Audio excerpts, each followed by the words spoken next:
qual que seria o passo inicial para a pessoa que fala assim, ó, eu quero seguir, né, a filosofia de investimentos do Barça, eu quero seguir a filosofia de investimentos da AGF? Qual que é o passo inicial para essa pessoa que hoje não investe? Né? O que você diria para essa pessoa? Qual que é o passo inicial? Acho que o passo inicial, na verdade, ele nem acontece na bolsa, ele acontece na renda fixa.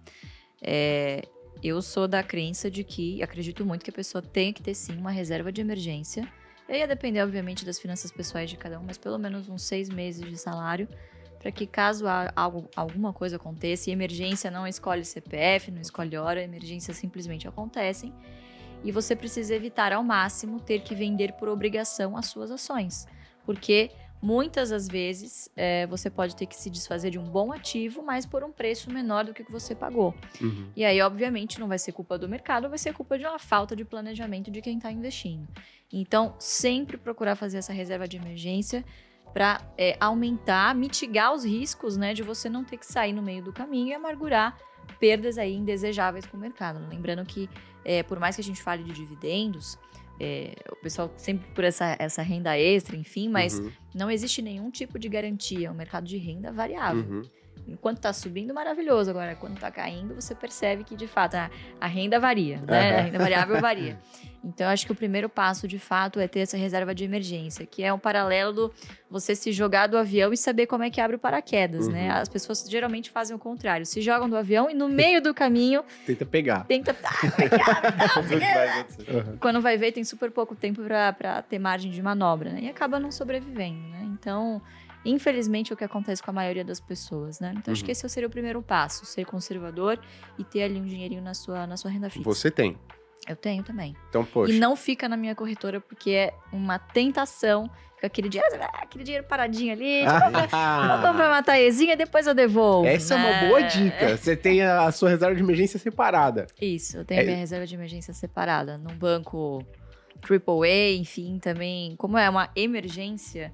E assim, às vezes as pessoas ficam tentando mendigar, 1%. Eu vou para esse aqui, para esse banco médio, que você não sabe nem a Basileia, não fez uma diligência prévia. Eu vou em busca de 104, 105, 106, 109, como, por exemplo, o que aconteceu agora com o Fundo de Reserva de Emergência do Nubank, né? E por causa desses poucos, né? Enfim, desse pouco ganho, a pessoa acaba perdendo um dinheiro que, de fato, ele precisaria de uma liquidez, né? Eu gostei, fica até uma ideia, né, para os bancos aí, criarem um produto que tem liquidez diária para você deixar sua reserva, mas só consegue tirar mediante atestado médico, né? Excelente. É uma boa, né? Mas a gente costuma falar que as pessoas pensam em emergência como se fosse algo ruim, mas pode ser algo bom. Eu falo o seguinte, se você receber uma proposta, né, de trabalho fora do país, sabe? Se você quer fazer um curso fora, né? Poxa, e aí tá no momento ruim para você resgatar suas ações, qualquer outros ativos que você tenha na carteira, pode ser uma boa você utilizar a reserva de emergência. É um motivo bom também, né? Então... Promoção de Kit Kat também. Promoção de Kit Kat, né? Então, exato, né? Agora, montei a reserva de emergência. Segundo passo. Legal. Segundo passo é começar a analisar, porque acho que o trabalho mais doloroso de você fazer no início é selecionar as ações que você vai acompanhar.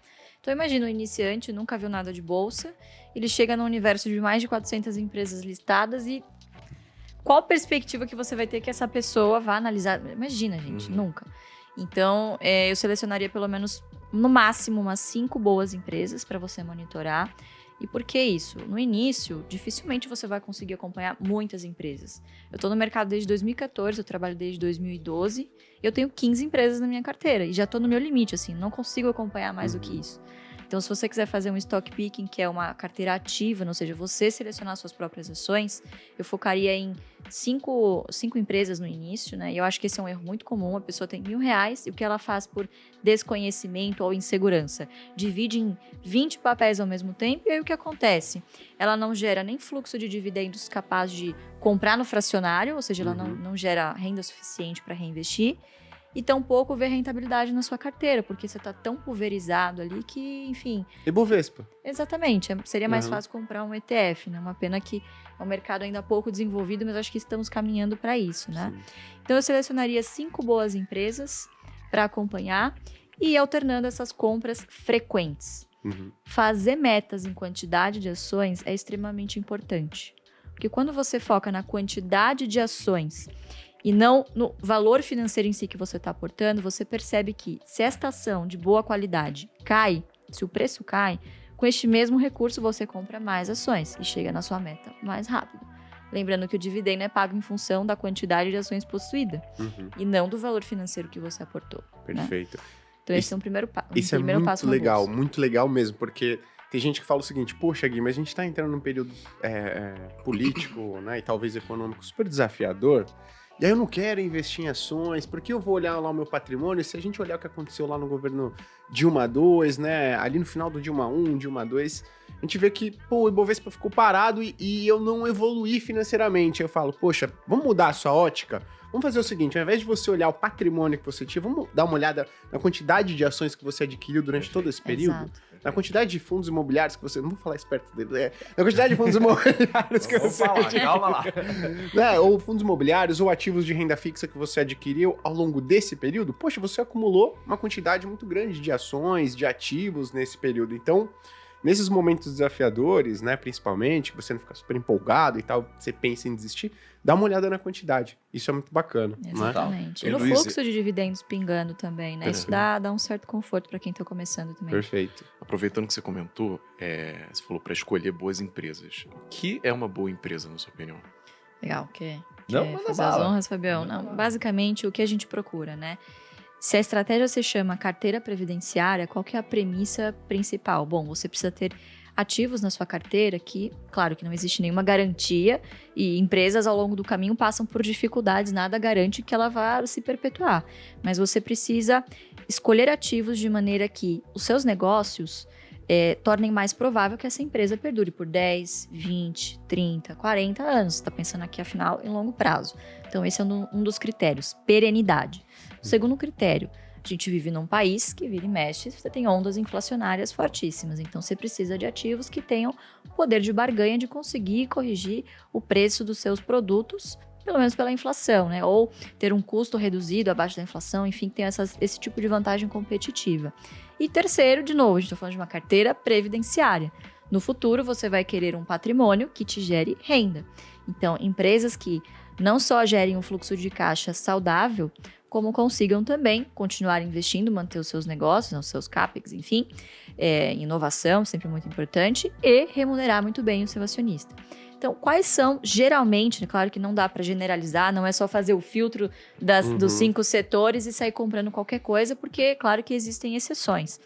Mas a gente sempre fala muito do BEST. O que é o BEST? É um acrônimo maravilhoso que um aluno nosso sugeriu e a gente apelidou e pegou pra gente, que são os 5 melhores setores para você começar a analisar para uma carteira previdenciária. BEST: bancos, energia, seguros, saneamento e telecom. Perfeito. Repare que todas elas são empresas de serviço, cujos boletos no final do mês você não consegue escapar. Então, você precisa pagar o seu cartão de crédito, você precisa pagar o seu seguro saúde, o seu seguro do carro, enfim, né? Então são negócios bastante perenes e que em momentos de crise, geralmente são as últimas contas que as pessoas deixam de pagar, né? Então, enfim, o risco de inadimplência é menor. E nos momentos bons, geralmente são empresas que acabam se recuperando, tem um ramp-up bastante positivo, né? E lembrando que é um porto seguro para momentos de crise na bolsa, né? Então, muito provavelmente vocês devem estar vendo aí, por exemplo, as casas, né, de análise, enfim, recomendando bancos, energia, enfim, que são setores considerados mais defensivos perante a bolsa, né? Perfeito. Perante o índice. Né? Perfeito. E aí a pessoa vai lá, tá começando e fala, pô, legal, montou reserva de emergência. Aí pegou o BEST, filosofia BEST, aí foi lá em bancos. Ela falou, caraca, tem um monte de bancos. Ela falou, energia, pô, tem um monte de empresa de energia. Eu não tenho tempo. Essa pessoa, no caso, nesse pontapé inicial, seria uma boa, na visão de vocês, ela começar através de um índice? Ou não? É melhor ela acompanhar um analista que faz esse trabalho por ela, né? Que siga essa filosofia que ela gostou, né? O que vocês recomendam para essa pessoa que fala, poxa, eu não tenho tempo, tô lá, né, pô, trabalhando, ralando, e eu não consigo me dedicar a isso. Sou ruim com números, então eu preferia delegar isso ou através de um ETF, fundo ou um especialista. O número é o menor dos problemas. É o menor, porque hoje você tem casas de análises muito confiáveis, você pode se cercar de profissionais que te munam desse tipo de informação, até no AGF+, a plataforma. Enfim, você tem vários serviços que te dão ali, te cospem um valor justo e você vai saber se tá caro ou tá barato. O trabalho mais difícil inicial é você entender se ela é uma boa empresa. Então, você tem que sempre pensar como se fosse na vida real. Você vai comprar uma padaria. Quais características desse negócio você vai avaliar? Poxa, quem são os sócios? Quem são os gestores que estão ali? Pô, você vai lá dar um Google, gente. A gente vive a era da informação, vai no LinkedIn. Pô, alguma coisa sobre a reputação dessas pessoas você vai encontrar na internet, conversar com conhecidos. Então, você vai fazer um trabalho de diligência nesse sentido. E às vezes as pessoas falam, pô, mas eu não tenho tempo. Mas, cara, você arranja tempo para várias outras coisas, muito menos importantes e mais supérfluas do que isso. Você tem que lembrar que é o dinheiro do seu futuro. E você vai pagar um preço muito caro se você, obviamente, não fizer esse negócio direito. Agora, obviamente, isso torna implícito de que você precisa estar disposto a fazer esse tipo de trabalho.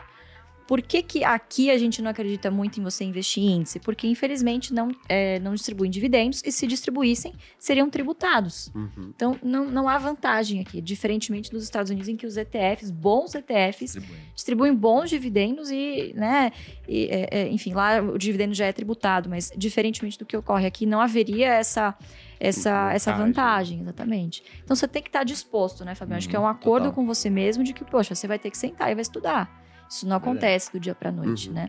Mas você não pode ficar refém também desses bons profissionais. Você precisa ter uma opinião, uma crítica. Perfeito. Poxa, você, em última instância, você seria sócio das pessoas que estão ali, deste negócio? Entender o que a empresa faz é o mais importante de tudo.